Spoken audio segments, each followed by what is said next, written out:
সবাই কেমন আছেন?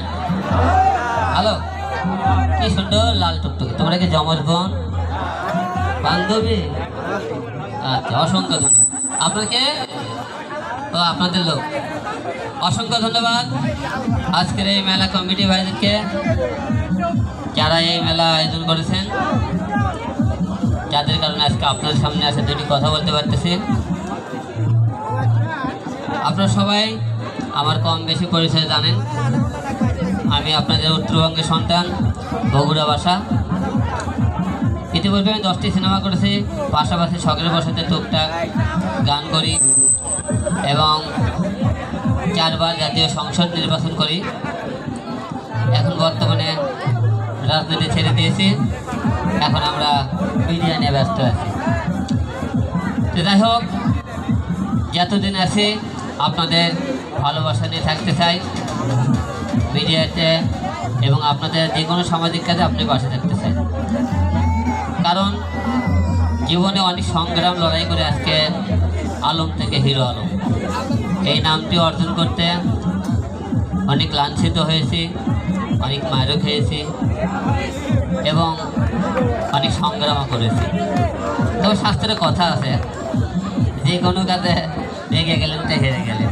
তাই রাগিনি, আপনারা আমার গালি দিলেও ওইটা আমি কিছু মনে করিনি। অনেকে অনেক রকম লাঞ্ছিত করেছেন, কিছু মনে করিনি। কারণ আমি রেগে গেলে হেরে যাইতাম, তাই রাগিনি।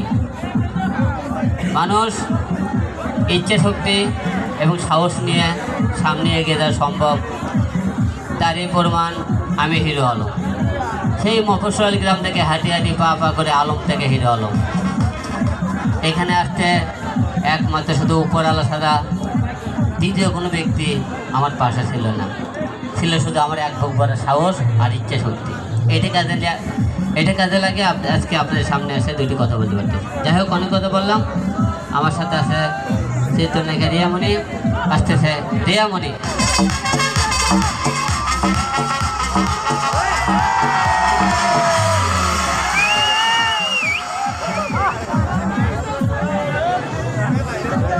আমাকে উড়ন্ত কিস দিয়েছে, আমিও ধরে ফেলেছি নাকি।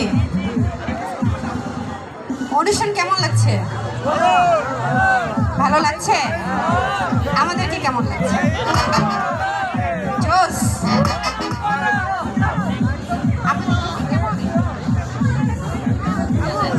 আমাদের জুটি কেমন লাগে? ভালো লাগে? ইউটিউবে সার্চ করে দেখবেন হিরো আলম রিয়ামণি, অসংখ্য গান পেয়ে যাবেন, সুন্দর সুন্দর গান দেখবেন নাকি। ডান্সে চলে যাই আমরা।